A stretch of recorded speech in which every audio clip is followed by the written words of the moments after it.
नमस्कार दोस्तों, मेरा चैनल पर आप सभी का बहुत बहुत स्वागत। आज मैं 10 क्लास के लिए कोशिका विभाजन का दूसरा पार्ट लेकर आए। पहला पार्ट में हम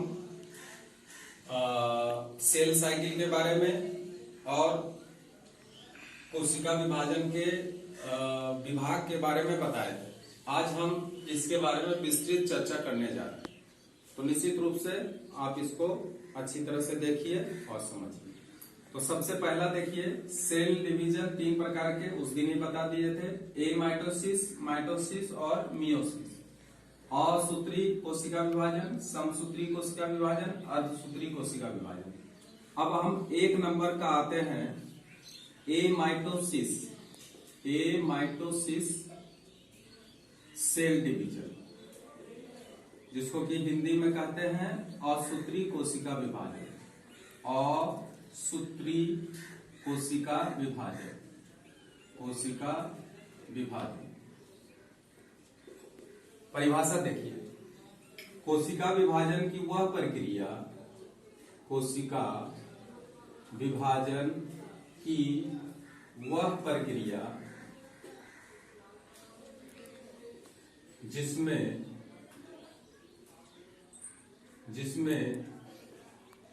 बिना स्पिंडल फाइबर के निर्माण के ही इसके केंद्रक सीधे 2 भागों में बंट जाते हैं।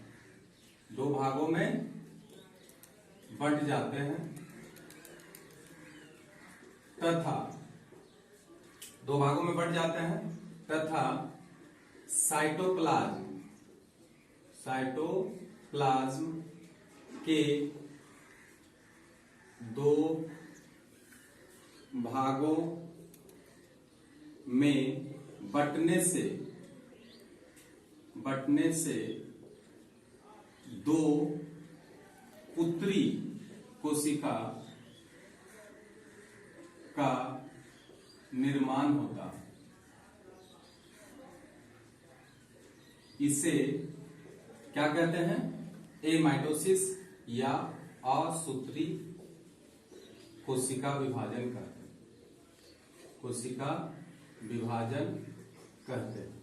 तो परिभाषा से ही पता चल रहा है कि इसका केंद्रक 2 भागों में बंट जाते हैं सीधे, इसमें किसी प्रकार का स्पिंडल फाइबर नहीं बनता, तो इसी को कहते हैं असूत्री कोशिका विभाजन। अब इसका प्राप्ति स्थान देखें। प्राप्ति स्थान तो कहां कहां पे ये कोशिका विभाजन होते हैं? तो पहले प्लांट में देखें कि प्लांट में कहां कहां पे हो सकते हैं। बैक्टीरिया में हो सकते हैं, ईस्ट में हो सकते हैं, है ना। और एनिमल के अंदर अगर हम लोग देखें तो एनिमल के अंदर प्रोटोजोआ में हो सकते हैं, बोन सेल में हो सकते हैं या WBC में हो सकते हैं। इस प्रकार के कोशिका विभाजन। क्लियर? अब इसका प्रोसेस देखिए, प्रक्रिया में होता क्या है, इसको गौर से देखिए। सबसे पहले ये जो मातृ कोशिका होता है, जिसको विभाजन करना होता है, उसके अंदर एक केंद्रक होते हैं या न्यूक्लियस होते हैं, है ना। न्यूक्लियस के अंदर न्यूक्लियोप्लाज्म और क्रोमोसोम वगैरह उपस्थित होते हैं। तो ये न्यूक्लियस पहले क्या होता है, 2 भागों में विभक्त होता है। तो उसके पहले क्या होता है कि ये अपना रचना जो है डम्बबेल की आकृति का बनाता है, यानी बीच में सिकुड़ जाता है और इसका आकृति डम्बबेल के जैसा हो जाता है। ये संकुचन होने लगता है केंद्रक का। ये न्यूक्लियस है, ये डम्बबेल की आकृति का हो जाता है न्यूक्लियस, और ये न्यूक्लियस बाद में चल करके 2 भागों में बंट जाता है। लेकिन इसके साथ साथ कहता है इसका साइटोप्लाज्म भी 2 भागों में बंटने लग जाता है। इस तरह से ये दोनों न्यूक्लियस अलग अलग कोशिकाओं में चले जाते हैं और दो भागों में, बीच में संकुचन ज्यादा हो जाता है, दो भागों में बढ़ जाता है। इससे एक सेल से क्या होता है, दो सेल का निर्माण हो जाता है। तो ये जो प्रक्रिया है यही हो गया, ये डॉटर सेल हो गया, डॉटर सेल, और ये हो गया मदर सेल, मदर सेल। ये साइटोप्लाज्म हो गया, साइटोप्लाज्म, ये कॉन्स्ट्रिक्शन हो गया, कॉन्स्ट्रिक्शन, और ये इसका साइटोप्लाज्म हो गया, दो भागों में बट गया, और ये डॉटर सेल का निर्माण हो जाता है। इस तरह से मियोसिस सेल डिवीजन में, माइटोसिस सेल डिवीजन में इस तरह से डिवीजन होता है, जिससे कि एक सेल से दो सेल का निर्माण हो जाता है। तो इसको हम किस तरह से लिख सकते हैं, तो थोड़ा सा इसके बारे में देखिए कि ये अब इस प्रक्रिया में होता क्या है। तो सर्वप्रथम मातृ कोशिका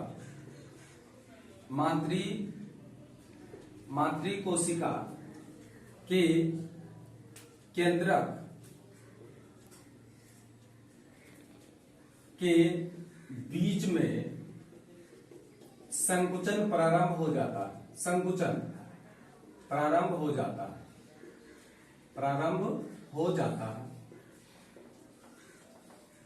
और केंद्रक का आकृति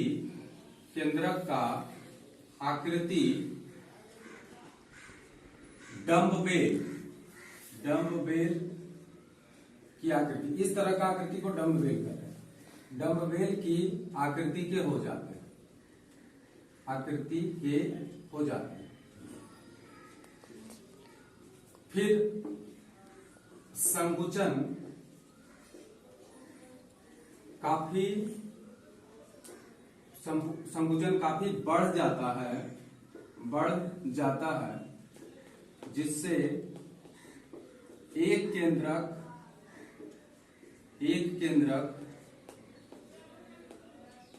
दो पुत्री केंद्रक का निर्माण कर लेते हैं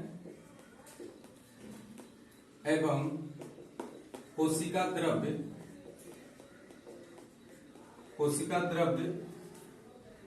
के विभाजन से दो पुत्री कोशिका का निर्माण हो जाता है, तो ये प्रक्रिया घटित होती है, जिससे कि माइटोसिस सेल डिवीजन के प्रक्रिया से दो पुत्री कोशिका का निर्माण हो जाते हैं। और ध्यान रखिए कि ये जो दो पुत्री कोशिका का निर्माण हो रहा है, इससे इसके प्रजनन की क्रिया होती है, अर्थात ये एक जीव से दो जीव उत्पन्न कर लेते हैं, अर्थात इसका माइटोसिस के द्वारा प्रजनन की क्रिया होते हैं कुछ एक कोशिकीय जीव में। और हमारे शरीर के अंदर जो कोशिकाएं हैं वो एक से दो बन जाते हैं। अब आते हैं माइटोसिस प्रक्रिया किसे कहते हैं। अब है माइटोसिस कोशिका विभाजन, जिसको कहते हैं समसूत्री कोशिका विभाजन। तो परिभाषा देखिए, कोशिका विभाजन की वह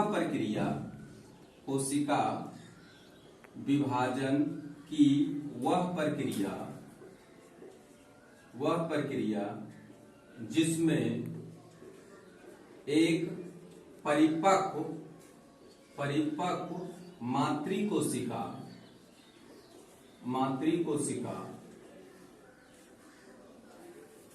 विभाजित होकर दो समान गुण वाली पुत्री कोशिका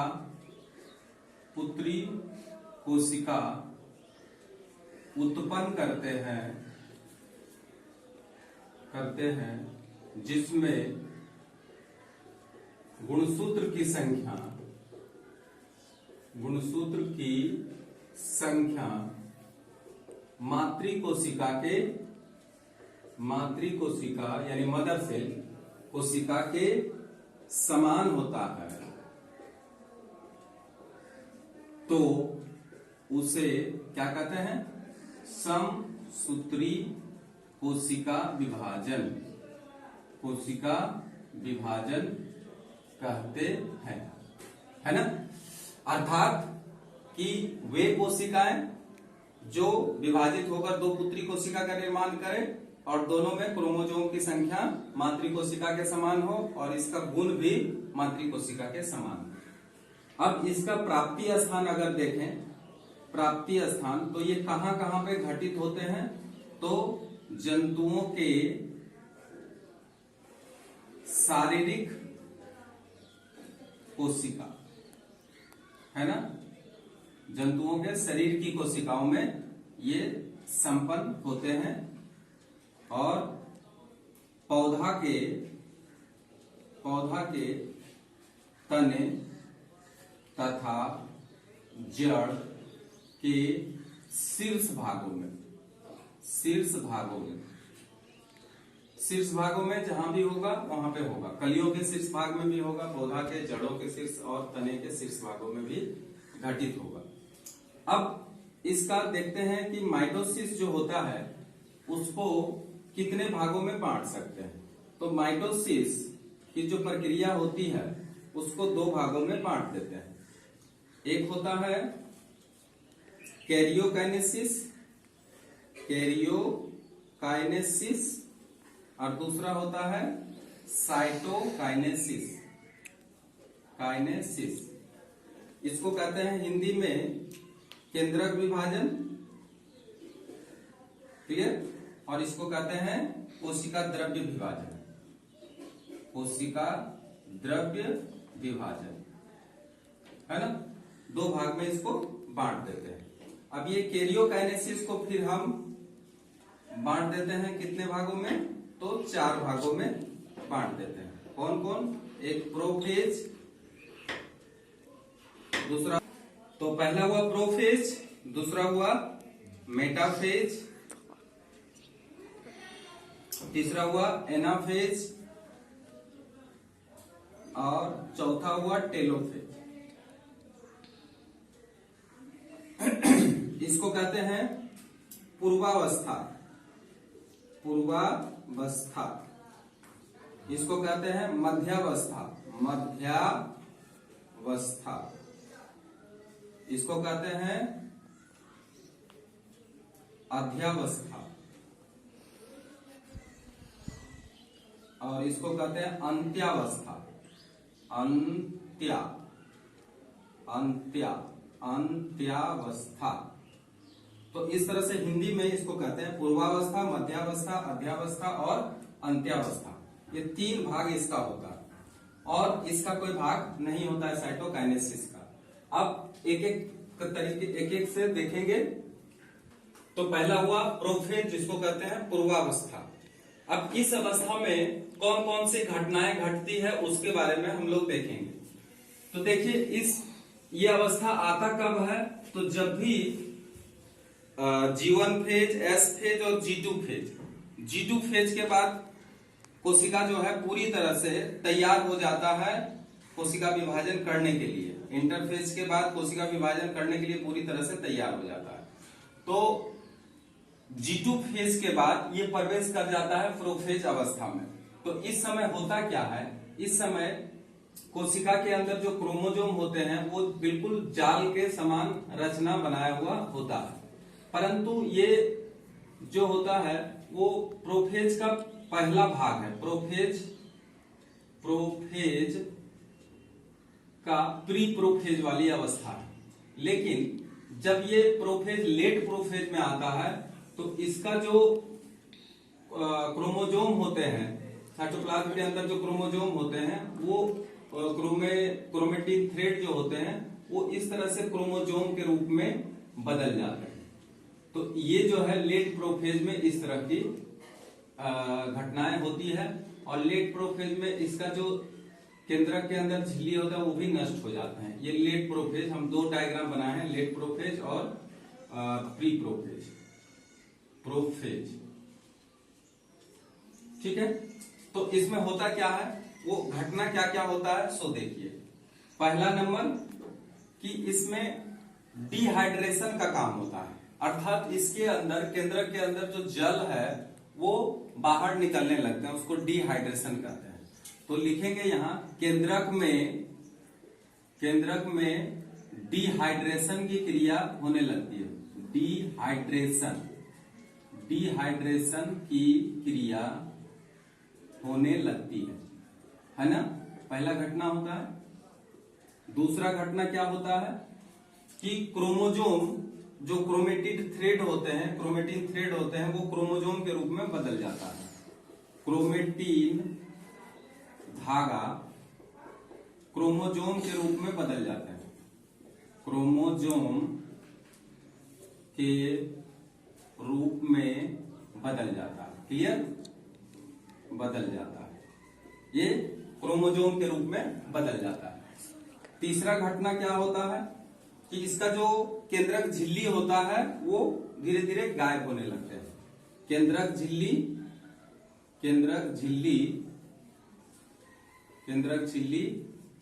गायब होने लगते हैं। और क्या होता है चौथा, तो केंद्रिका भी गायब हो जाते हैं, केंद्रिका गायब हो जाते हैं। और जंतु कोशिका में क्या होता है, पांचवा नंबर जंतु कोशिका, ये तो घटना कॉमन हुआ, ये प्लांट सेल में और एनिमल सेल दोनों में होता है। अब जंतु कोशिका में क्या होता है, जंतु कोशिका में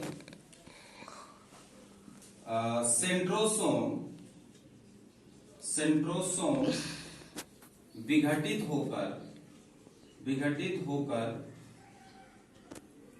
दोनों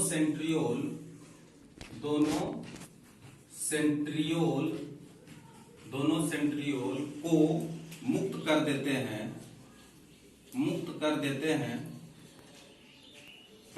हैं तथा दोनों विपरीत ध्रुव पर चले आते हैं और इस ध्रुव से एस्ट्रल रश्मियां निकलने लगते हैं। एस्ट्रल रश्मियां माने एस्ट्रल रेज कह देते हैं इसको, एस्ट्रल रेज निकलने लगते हैं। अगर मान लिया जाए कि ये सेंट्रोसोम है तो सेंट्रोसोम विघटित होकर के जो सेंट्रियोल है ये दोनों अलग अलग ध्रुवों की तरफ चले आते हैं और इसमें से ये एस्ट्रल रश्मियां निकलने लगते हैं। इसको एस्ट्रल रेज भी कहते हैं, एस्ट्रल रेज। क्लियर, यहां से भी एस्ट्रल रेज निकलने अगर जंतु कोशिका है तो। और इस तरह से इसमें घटना होते रहती है। अब देखिए मेटाफेज में क्या होता है सो देखिए। मेटाफेज में ये जो सेल्स होते हैं इसके अंदर जो क्रोमोजोम मुक्त हो चुके होते हैं, ये क्रोमोजोम इस तरह से ध्रुव के ऊपर सज जाते हैं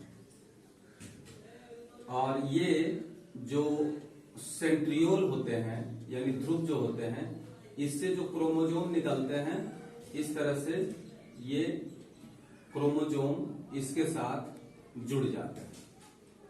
इस तरह से रचना बनते हैं। ये देख लीजिए, इस तरह का रचना बनते हैं। यानी इसमें ये स्पिंडल फाइबर और ये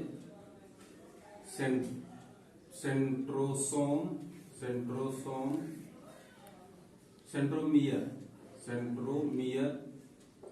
है ना, और ये पोल हो गया। इस तरह का रचना दिखाई को मिलता है। इसमें घटना क्या क्या होता है, सबसे पहली घटना क्या होता है कि क्रोमोजोम कहां पे चला है बताइए तो, इक्वेटोरियल प्लेट, इसको इक्वेटोरियल प्लेट कहते हैं, यानी भूमध्य रेखीय पट्टी पर चले आते हैं, चले आते हैं। दूसरा, सभी क्रोमोजोम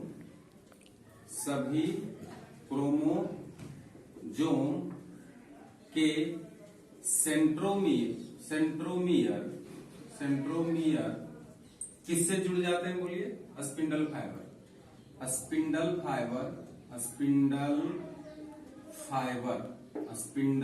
फाइबर से जुड़ जाते हैं,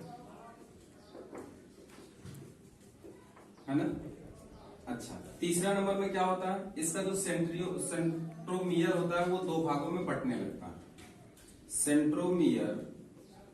सेंट्रोमियर दो भागों में बंटने लगता है, बंटने लगता है। अच्छा, इस अवस्था में क्रोमोजोम V के आकार के या I के आकार के हो जाते हैं। इस अवस्था में क्रोमोजोम V अथवा I आकार के हो जाते हैं और इस अवस्था में क्रोमोजोम स्पष्ट दिखाई देने लगते हैं। इस अवस्था में क्रोमोजोम स्पष्ट दिखाई देने लगते हैं, जिससे क्या होता है कि काउंट भी किया जाता है, जिसके कारण इस अवस्था में क्रोमोजोम को गिना भी जा सकता है,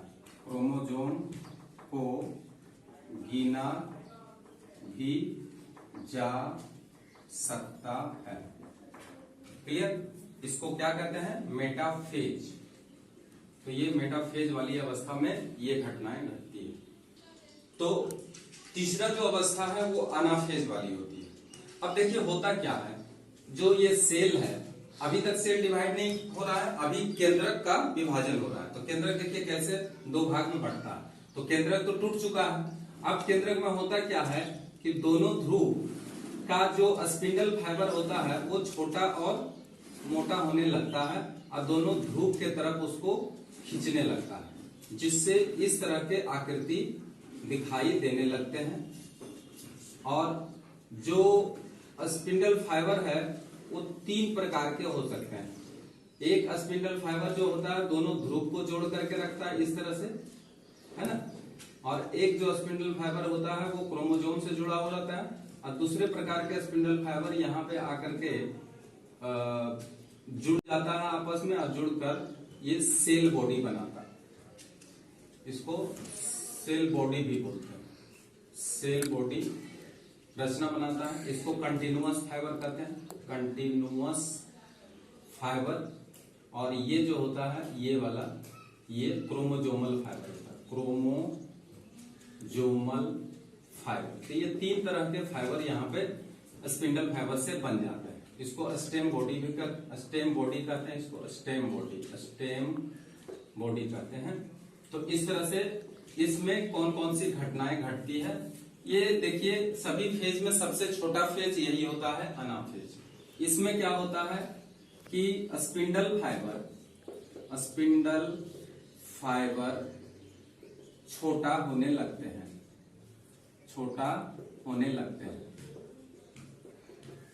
ठीक है। दूसरा क्या हो जाता है, जब छोटा होने लगते हैं तो प्रत्येक क्रोमोजोम का क्रोमेटिड विपरीत ध्रुव की ओर खींचने लगता है। इसमें भी आकृति लगभग क्या हो जाता है, V या L के समान होता है। इसमें क्रोमेटिड की आकृति कैसा हो जाता है, आकृति V अथवा L के समान हो जाते हैं, जाते हैं। अंत में क्या होता है इसका कि जो क्रोमेटिड होता है वो विपरीत ध्रुव पर आकर संचित हो जाते हैं। आधे आधे आधे आधे आधे आधे क्रोमेटिड विपरीत ध्रुव पर जाकर इकट्ठा हो जाते हैं। और इस अवस्था में क्या होता है कि मध्य में स्टेम बॉडी बनते हैं, जिससे आधे आधे क्रोमेटिड विपरीत ध्रुव की तरफ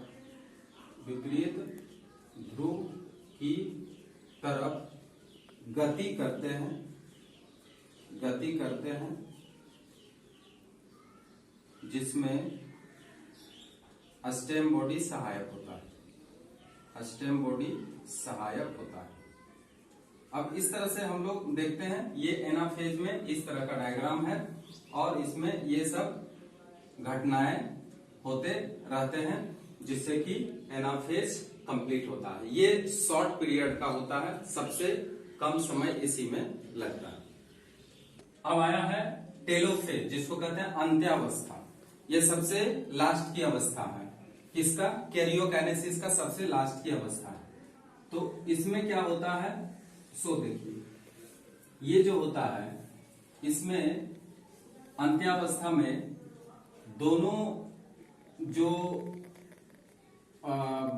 क्रोमेटिड होता है दोनों ध्रुव में इकट्ठा भी हो जाते हैं दोनों तरफ, और इसके साथ साथ इसमें केंद्रक झिल्ली भी आ जाते हैं, केंद्रिका भी उपस्थित होने लगते हैं। तो इस तरह से ये घटना इसमें देखे जाते हैं। ये हो गया डॉटर न्यूक्लियस बन जाता है, डॉटर न्यूक्लियस, यानी दो न्यूक्लियस अब बनने जाते हैं, है ना। ये भी डॉटर न्यूक्लियस होते हैं। तो इसमें देखिए होता क्या क्या घटना है। सबसे पहली बात कि दोनों ध्रुवों पर आधे आधे क्रोमेटिड इकट्ठा हो जाते हैं, आधे आधे क्रोमेटिड इकट्ठा हो जाते हैं, है ना। दूसरा क्या होता है, केंद्रक झिल्ली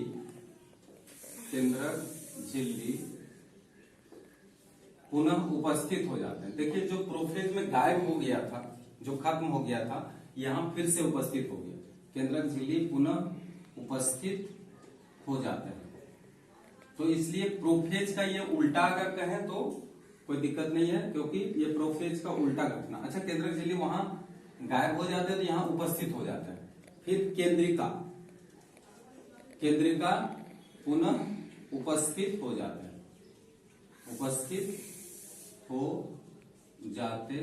हैं, तो इस तरह से देख रहे हैं कि इसमें घटनाएं क्या हो रही है। तो प्रोफेज का ठीक क्या हो रहा है, उल्टा हो रहा है, और इसमें दो डॉटर न्यूक्लियस का निर्माण हो जाता है।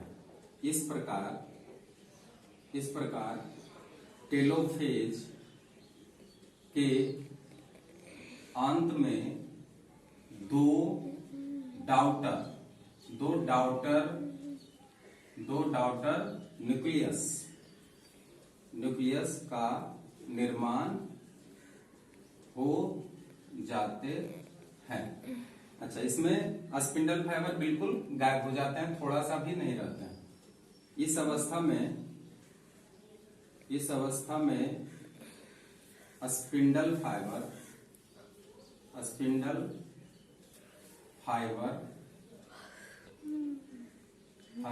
पूरी तरह से क्या हो जाते हैं, गायब हो जाते हैं। तो इस तरह से हम देख लिए, ये टेलोफेज में ये सब घटनाएं घटित होती है। ये है टेलोफेज। अब इस तरह से कैरियोकाइनेसिस आज खत्म हो गया। वीडियो अगर अच्छा लगा तो निश्चित रूप से इसको शेयर कीजिए, सब्सक्राइब करिए। Thank you.